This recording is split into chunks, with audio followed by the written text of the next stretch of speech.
Okay, so here we go. Today we're actually going to have a conversation on quality assurance, education policy, and regulation with Yuanxia Ding, who is currently the Chief Impact Officer for Skills Fund, but she's also the former Senior Policy Advisor and Chief of Staff to the Undersecretary of Education.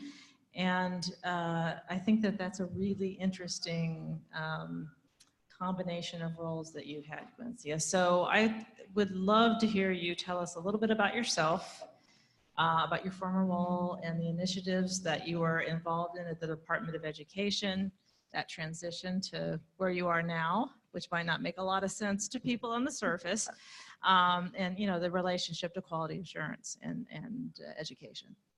Thanks so much, Deb. It's really nice to be here with all of you. So as Deb mentioned, I was at the U.S. Department of Education in a couple of different roles. In my first year, my role as Senior Policy Advisor meant that I led the Experimental Sites Initiatives. So the Experimental Sites Initiatives were essentially sandboxes, innovation sandboxes for financial aid. So we, for example, made Pell accessible to high school students going for college credits, so they could essentially do dual enrollment. That was one example. Another was that we made Pell accessible for incarcerated students trying to get a degree while they were still in jail, so that they actually had a way to leave that life when they ultimately got out. One of the experiments that we launched was called the Educational Quality Through Innovative Partnerships experiment, or EQUIP. And that's how Deb and I met each other. Essentially what that did was asked traditional higher ed institutions to pair up with non-traditional providers of skills and education training and a third-party quality assurance entity, somebody that would oversee that work and report out of the quality and the outcomes. Quality Matters was one of 8 that were selected as part of that process, though many applied. And so that was essentially my first year at the Department of Education. The second role that I took on at the Department of Education was Chief of Staff to the Undersecretary. And in that role, we did a lot of different things, really overseeing the breadth of the Obama administration's initiatives in higher education. But I would characterize a lot of my time during that period as sort of cleaning up messes, cleaning up the messes that frankly had been created by poor quality programs. And you all know about the for-profit schools that were not doing the right things for students, and that in many cases were leaving students with debt, and figuring out what to do in those situations with those students and for those students was a big part of that work. And so when I thought about those two different things, and when I sort of going through those experiences, both really promoting innovation, really wanting to see exciting new initiatives in higher ed spring to life, and also knowing that what once might have been exciting turned out really badly for a lot of students, those things came together for me. And the way to thread that needle, the way to get through that for us as a country was really focusing on quality assurance, was really focusing on accreditation and making sure that we are looking at outcomes and being outcomes oriented and tying post-secondary learning programs to workforce and to the labor market, so that we actually make sure that the programs that students are going into are actually good. That is the core and the crux, and really the only way that I think we can both promote the great stuff and also make sure the bad stuff doesn't happen. So thank you for that. And I think it would, since you had a unique vantage point that most of us aren't privy to, I would like to really understand what are the trends and issues that were of particular interest or concern, obviously regarding education, to the work that you were doing in the department, and how do you think those are playing out now? And really for this community, what should we be paying attention to? Yeah, it's a great question. There's so much. In the last few years of the Obama administration at the Department of Education, we focused on a few key things. One was recognizing that just college access is not enough. I think a lot of us heard Mark say that this morning in the keynote, that we need to go beyond just making college accessible to making sure that it is actually we're actually delivering the outcomes. There's a focus on college completion. College is, for better or for worse, it is still the most reliable ticket to the middle class right now. And therefore, focusing on completion and focusing on equity was a big focus for what we did. Another big thing that we really tried to make sure that everyone was thinking about in the higher education space was the fact that now most students who are trying to get a post-secondary credential are not 18 years old and able to take 4 years off of life to do that. The majority of students actually trying to get a post-secondary credential are adults, they're working part-time, they have kids. That's what we call the new normal student, essentially. And they are quite clear about what they're trying to get out of that post-secondary credential. And it's not necessarily like 4 years on a green leafy quad, as much as it is a path to a better life, a better paying job, a way to support their families. And so being that, all of that really led to this incredible laser focus on outcomes that we focused on, and that I think is, again, it's that balance, as I mentioned, between innovation and essentially consumer protection. I think that's what you all should be thinking about as running online programs is, how many of you know what I mean when I say regular and substantive? Ooh, okay. Okay, okay, thinking you know is a good start. I would strongly recommend everyone go and look it up.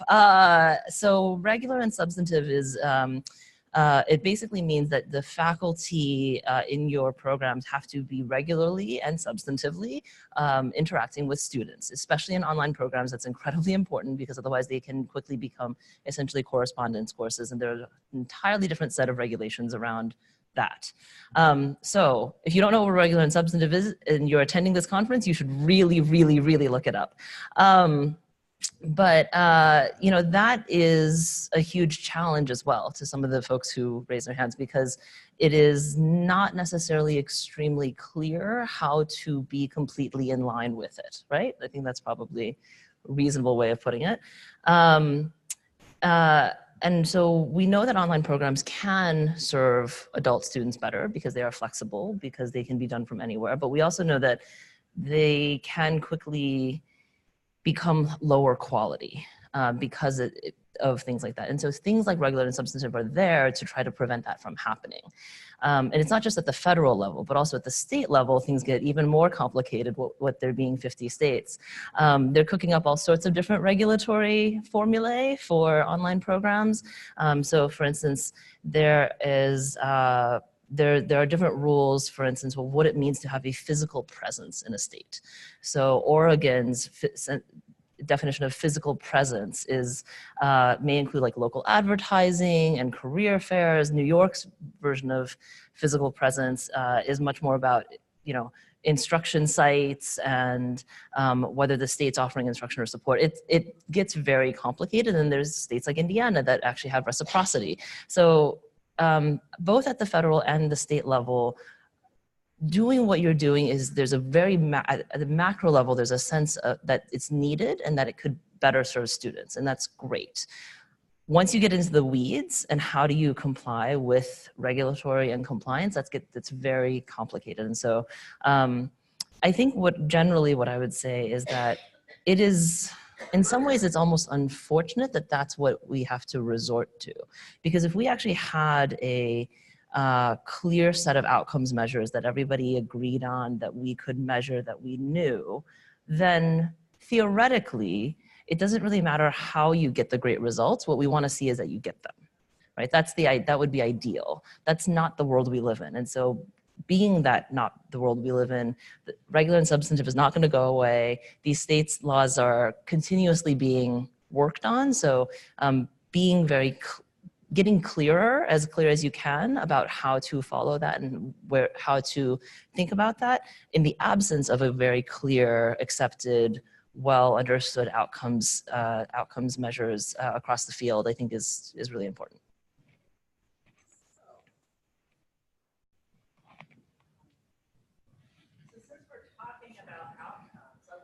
share a couple of data points from the Chloe survey that's relevant and actually get your reactions to it.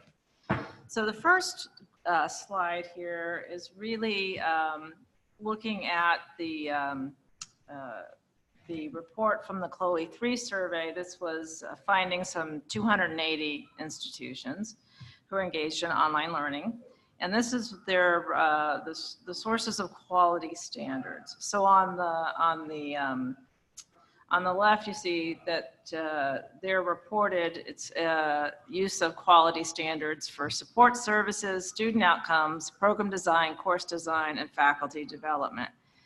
And then on the horizontal axis, it's representing the percentage of the respondents who indicated where the sources of the standards, where they came from.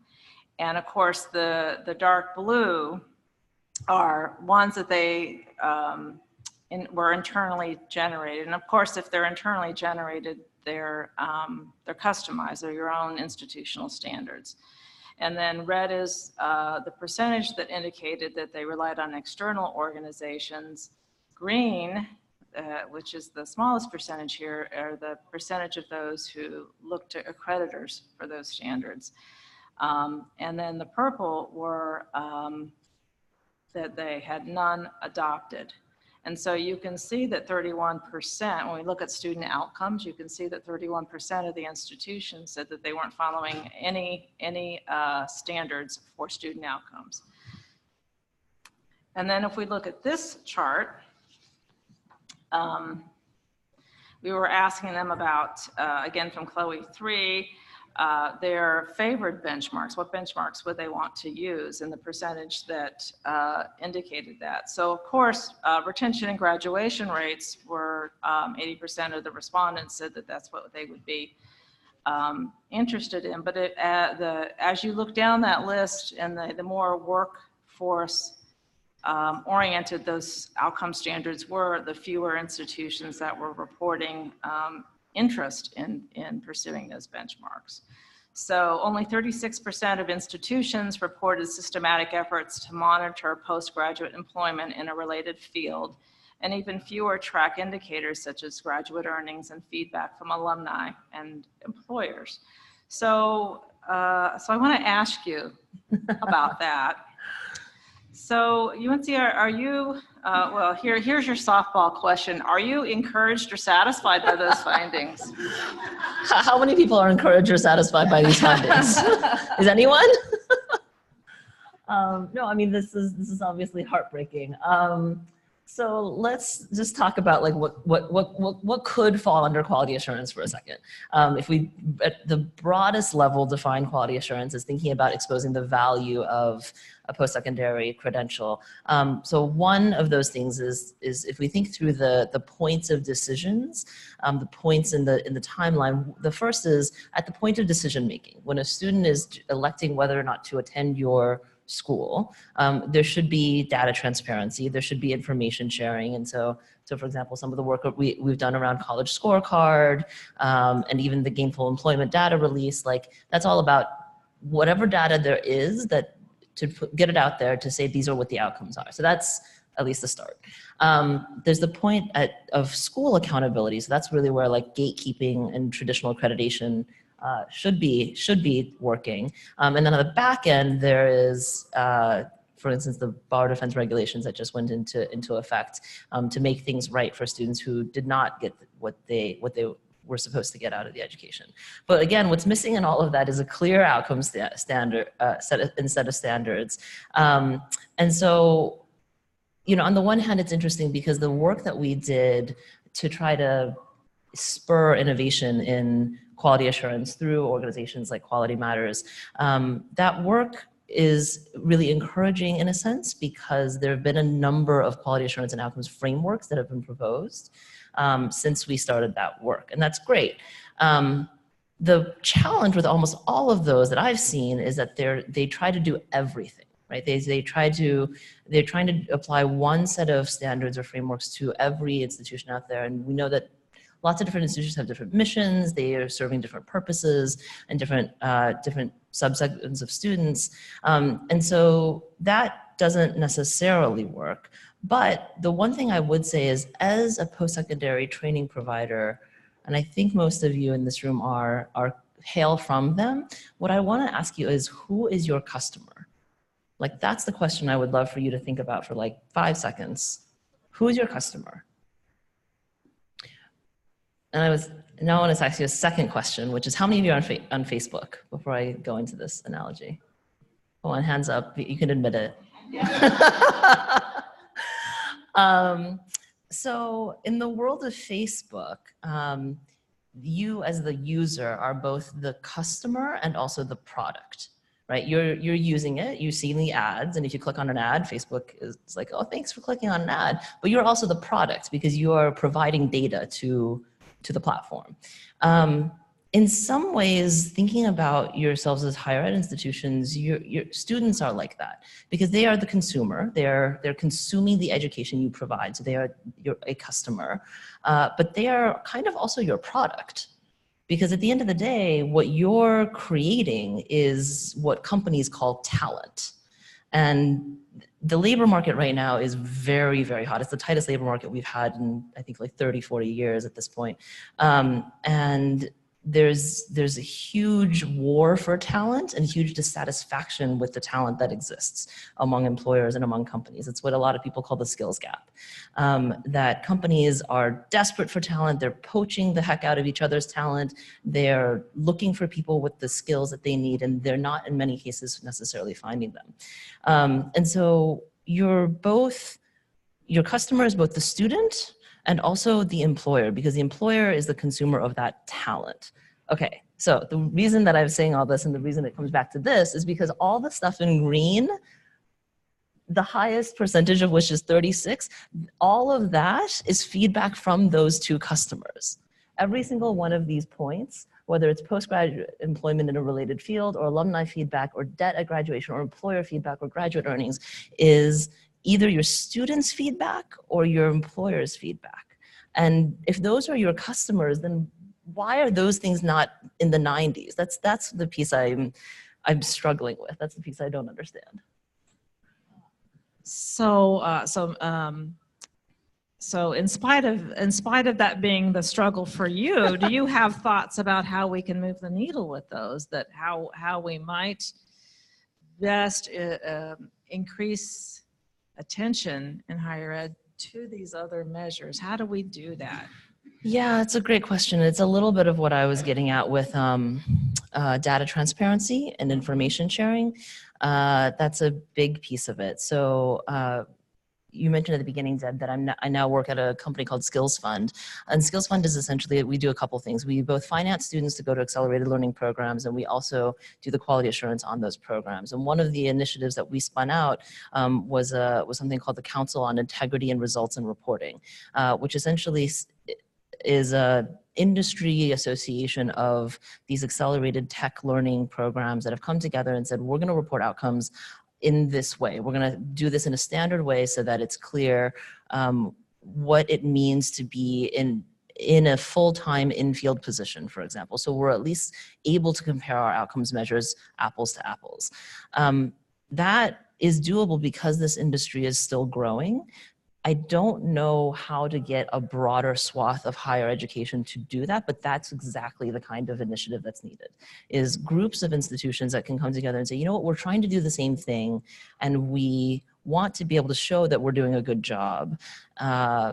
So let's make sure that we are reporting all of that out in a public way, transparently, and that we're doing it in a way where students can actually compare apples to apples. That's a lot of what we tried to force to happen through the college scorecard work, and in some ways through the accountability brought on by the gainful employment work as well. And so there have been advances in that work, but the initiatives like SIR, like the Council for Integrity and Results and Reporting, that's kind of what higher ed should be working towards as well, is that kind of voluntary industry group that reports outcomes. So do you have examples of institutions that are making progress in this area, even if they're not all the way there yet? So I would say that of the schools that we work with at Skills Fund, a couple of really great schools that have started to do this are like, so one is an organization called Thinkful, which is based out of New York. They're really focused on making sure that when they open up sites, they are in specific markets, working with students and alumni and employers in those markets, and that they are crafting the curriculum in association with those alumni and with the employers, and in fact that people from those employers actually serve as mentors to their students. So there's a real dovetailing of the needs of the customers that I just talked about and of their programs. So that's one example. Another example that is not actually reported out through SIR, but did a lot of great work on leading the way on outcomes reporting and on trying to get ahead of the problem is a school called Flatiron, which is also based in New York.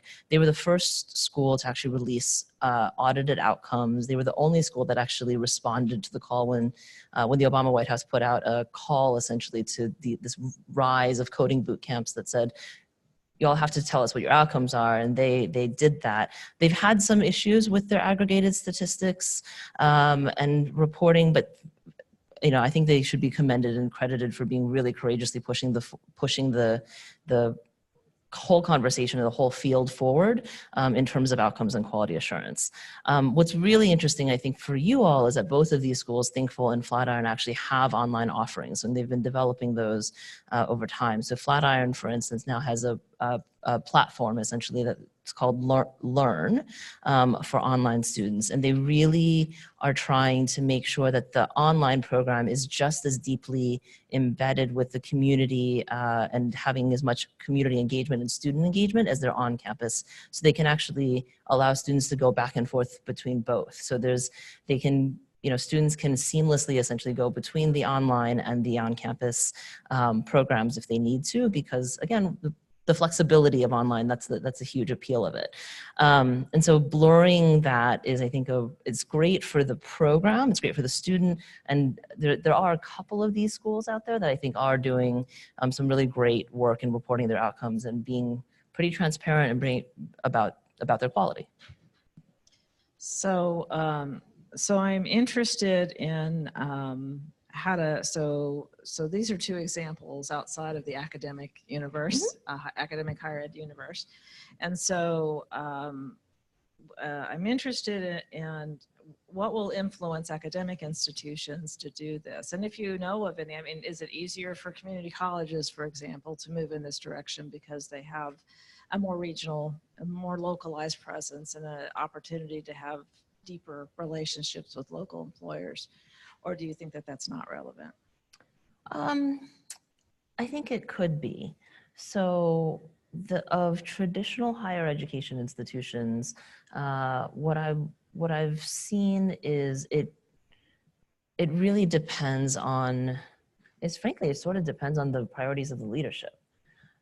So for example, just sort of in my backyard, I live in Washington, D.C. still, and Northern Virginia Community College, they've been doing a ton of great work to make sure that they are being super responsive, not only to employers at large, like they're not looking at just national labor market data, but they are in their local area, recognizing that their students are still very much local to Northern Virginia, finding the companies, finding the biggest employers, and allowing their program development to be demand driven. So that's one example.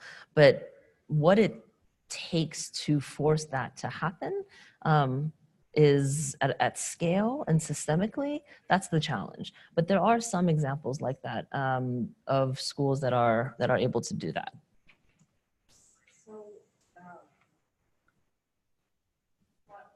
More data point for you, because it seems like we are talking about, this is not it seems like we're talking about more significant change to make this happen because of the leadership issues, the system issues, the culture issues, and the essentially the way that we have done things for so long, so inertia. And yet, you know, when we're capturing this data, and of course, arguably, our online institutions and our online programs within institutions are among the more innovative, and this is where you would expect change to be at least more accustomed, if not more broadly embraced. And so when we asked about the commitment to innovation and expectations, you know, what the blue here is the reported major changes in recent years that these different types of institutions have seen. And then the red is the anticipated major changes. And so, you know, if you, and the different categories are the enterprise level institutions, or the institutions in this survey that serve more than 7,500 students. So they're operating at a different level of scale. And then, of course, I think the community colleges, mid-sized regionals are self-explanatory. And then the one on the right is just the aggregate for the whole survey. And so in general, you can see that the enterprise level institutions, the ones who are serving the bigger student populations, are the enterprises where they have seen more significant change and are anticipating relatively more, but still, it's still under 50% even for them. And for the other institutions, they're not anticipating major changes. And so, you know, so what do you make of this? Do you see this as a hesitancy about making change, or not seeing the imperative that you are seeing in terms of the outcome? What do you make of this, the rationale for why this might be? Yeah, so when you look at this information, when you look at this data, you can draw a couple different conclusions. One is just that it is that change is happening, but it's slow, or that there's a lot of resistance to change. You know, higher ed is a pretty mature market, to say the least. You know, the way in which it's designed, the systems are designed, kind of goes all the way back to the monastic roots, right? So this is a very mature industry in sort of business speak, and most mature industries tend to be pretty resistant to change overall. But the thing that I would say on this is it's not so much about willingness to change. It's more like what are the changes that are actually needed.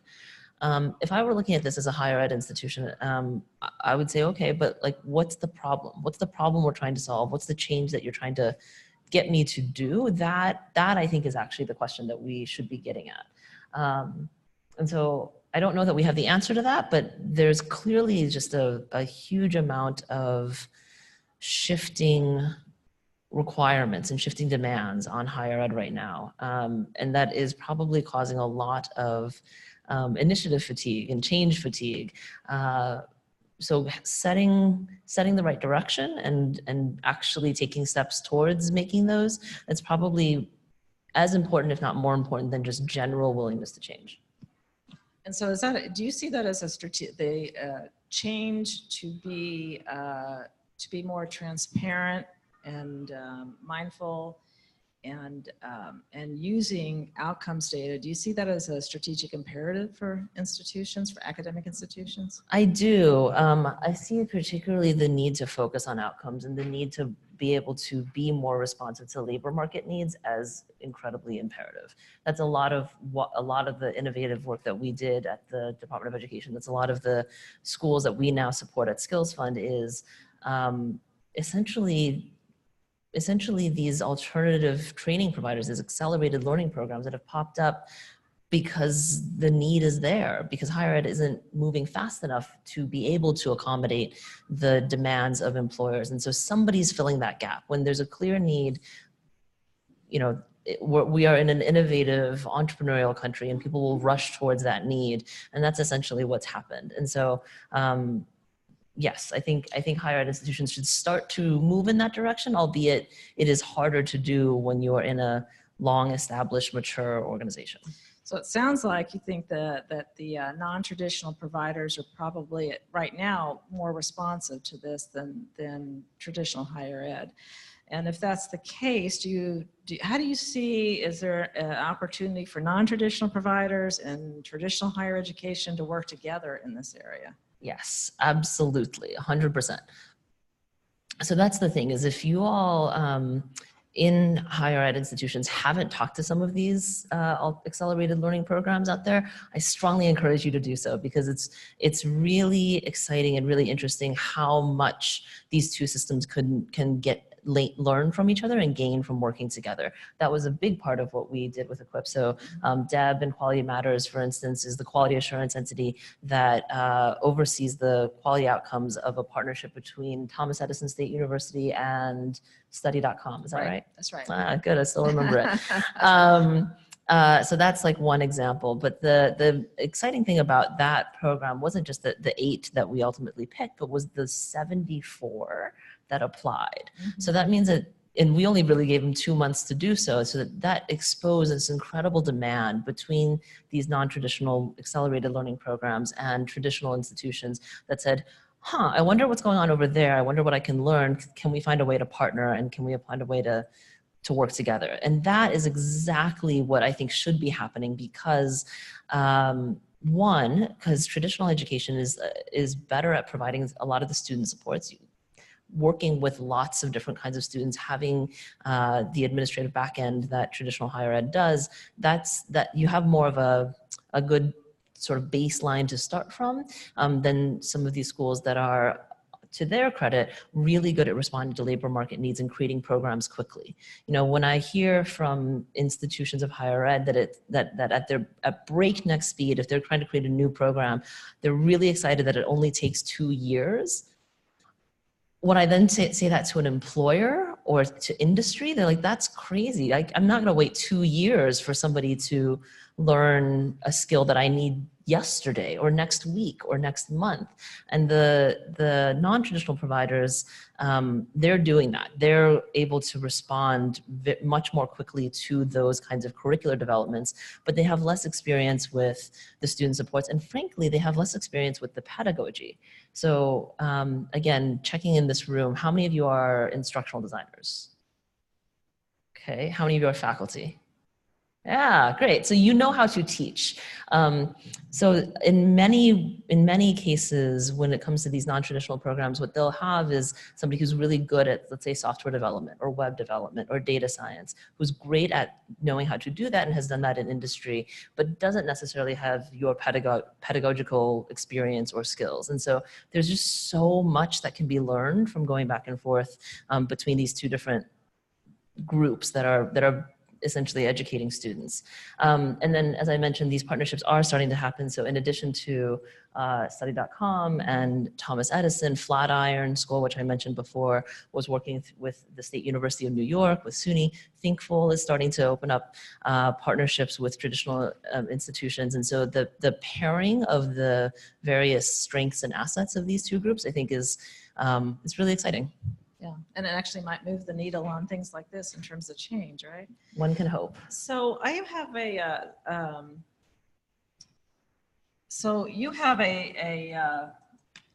framework that you have developed for quality assurance. I'm going to put it up here and ask you to talk us through that a little bit in terms of how you are seeing this from where you sit in Skills Fund. Okay. Yeah. Thanks so much, Deb. So the way that Skills Fund, the way that we look at quality assurance right now is on the left-hand side of this page. So we look at completion rates for our schools, we look at placement rates, we look at starting salary, we look at whether they're properly licensed, their admissions and refund policies, their marketing practices, any significant changes in management, and also their loan portfolio performance, because we are both the lender and the quality assurance entity, and so we have that information. So this is what we do now, and this is great that we ask this information of the schools, and then we monitor this regularly. I want to do more than that. What I would love for us to do at Skills Fund and in the field generally is to think about outcomes in a couple of ways. One is just pure student outcomes, just really getting at the information about how are things going for students. And the second is at the school level, diligence level. So at the student outcomes level, what that means is first, like learning outcomes. Do they pass the technical assessments? Do they pass soft skills assessments? Do they learn things according to the instructors of that program? That's probably pretty familiar to most folks in this room. The second is around persistence and completion. So this is also probably not super revolutionary for higher ed. This is where we've been pushing for a while to know what your completion numbers are, what your persistence numbers are.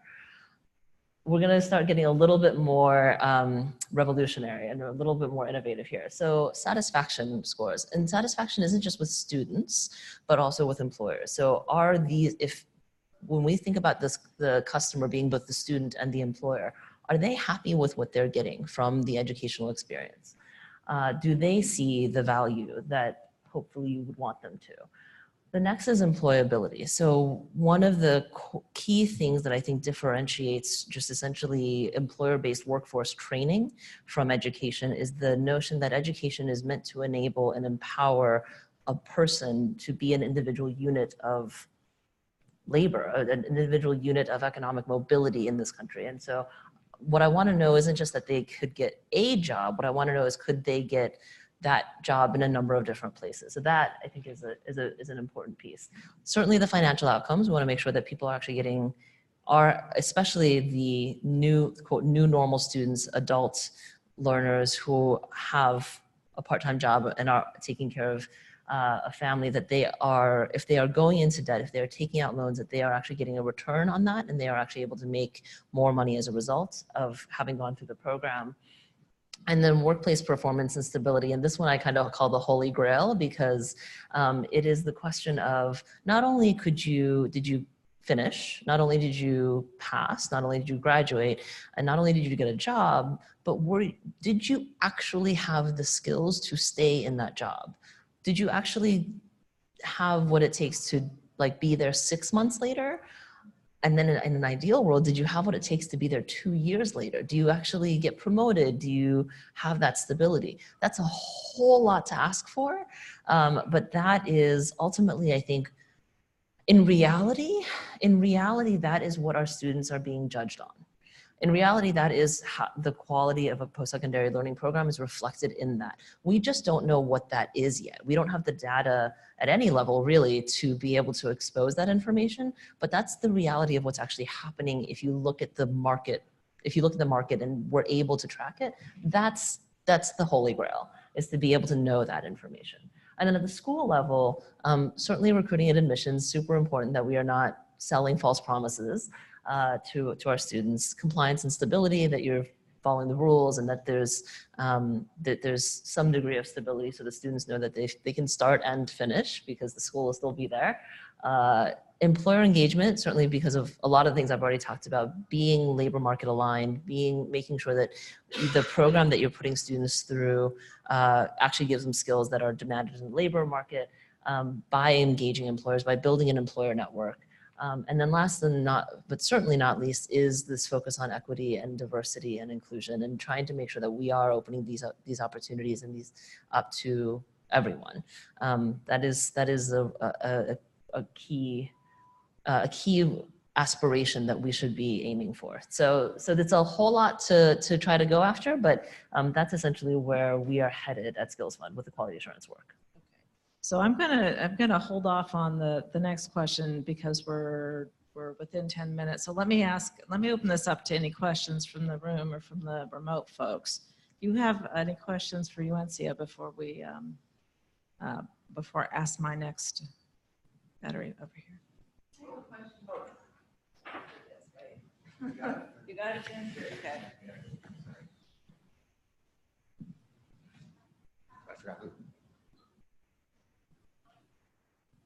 When I look at the slide that's up there now under the Skills Fund, I noticed that you're looking at refund policies. Anything in particular that you would be looking for in refund policies? It's a great question. So we don't have a particular thing it's like you must have X, Y, or Z, but some of the great ones that I've seen is like essentially a trial period. So a school will say, you know, as if, for example, because these are accelerated learning programs, if it's a 12-week program, for the first week, it's a trial period, or for the first 2 weeks or the first 3 days, it's some period of time where the student gets to just see if they want to do it, essentially. And if they don't, if they drop out, that they are refunded for that time. So that's essentially what that's referring to. So you drew a distinction between the educational providers that are creating market demand programs versus higher ed institutions that are developing these over a couple of years.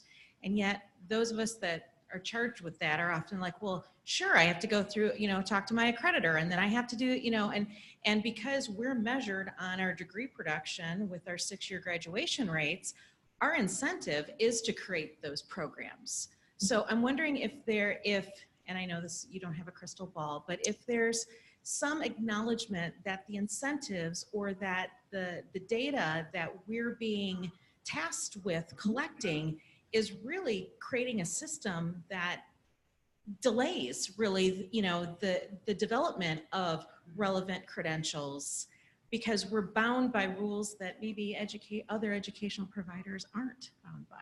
Yeah, it's a good question. So I actually think it's great that you're incentivized to at least can create those programs to be labor market responsive.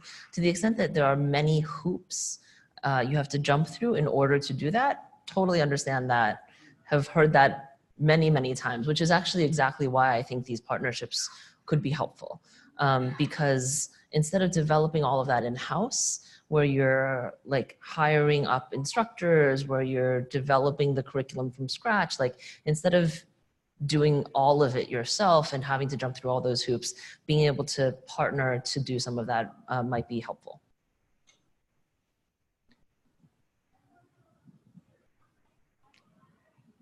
Any other questions?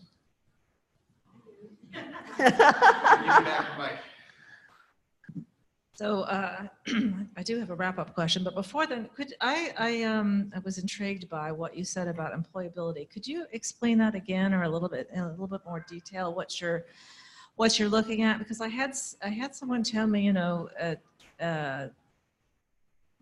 who was expressing sort of an understanding of, higher ed rightly pushes back and says, well, you're not a training arm for corporate America, right? We have our own mission and our what we're trying to do and what we're trying to create.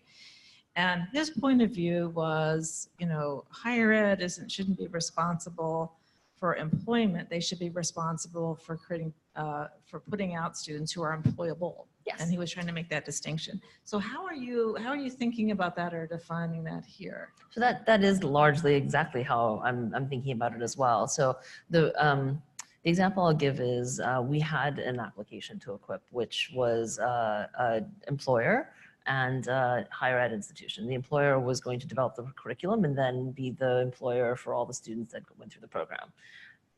And we kept asking over and over, will those students be able to get jobs at any other company having gone through this program? And the answer kept coming back as probably not, maybe. But yeah, I mean, the purpose of education is not to prepare people for one job. If we're preparing people for one job at one company, then the company should be paying for that development. That seems fairly straightforward. The student should not be going into debt for that. The student and taxpayers shouldn't necessarily be footing the bill for that. That's just straight up employer-based training. That said, being labor market responsive means you're paying attention to the needs of multiple employers, you're paying attention to the needs of a sector. So the best example of this is, many of the programs that we work with at Skills Fund, software development, web development, data science, these schools are essentially responding to a couple of pretty staggering statistics out there, which is that by the year 2020, in a couple years really, the projections have shown that there will be something like 1.4 million jobs in tech, not the sector, but in these tech roles, and that there will only be about 400,000 people graduating from college with a computer science degree. So if these employers, which many of them still are only looking for students who have graduated with a four-year degree with a major in computer science, they're just going to be out of luck. And that million-person gap, that shortage, that's what we're talking about. And so when these schools that we work with at Skills Fund are creating these programs on software development, web development, or data science, they're responding to that clear gap.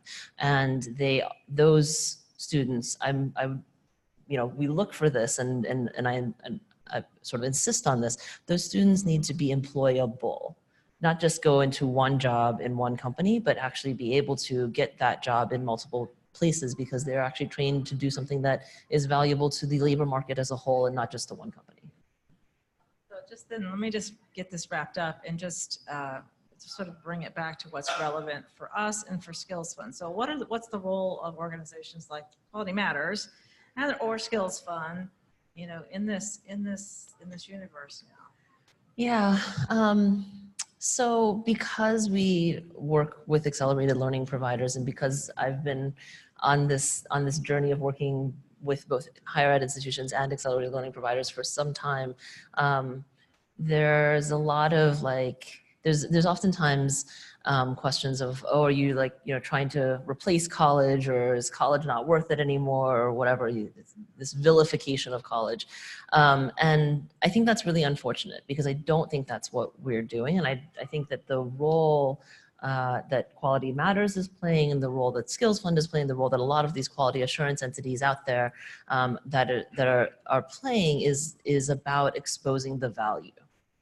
Because when we talk about this with industry stakeholders or in policy circles, and there's this questioning of the value of college, it may sound like it presupposes that there isn't value, but that's not the purpose. The purpose, in my view, is that we know there's value, and that what we're trying to do is essentially show that, and to essentially reveal that and expose that value. Because a lot of what we're talking about here, you might be able to know it when you see it, but that's just not going to be good enough for labor markets, for employers, for students, for the public, frankly. And that is what has led to this sort of lack of confidence, this increasing lack of confidence in traditional higher ed, is not being able to expose and share and reveal that value. And so whether it is the non-traditional providers that we work with at Skills Fund or the traditional higher ed institutions that Quality Matters works with, the purpose of quality assurance, there are many potential purposes for it: protecting students, informing policymakers. But I think the service that we provide to schools is to actually help demonstrate the value that does exist and that is inherent. Yeah, and that's a very positive pro-quality assurance spin on what we're all trying to do here. So thank you very much, and I really appreciate your time. So give her. So thank you. Thank you. And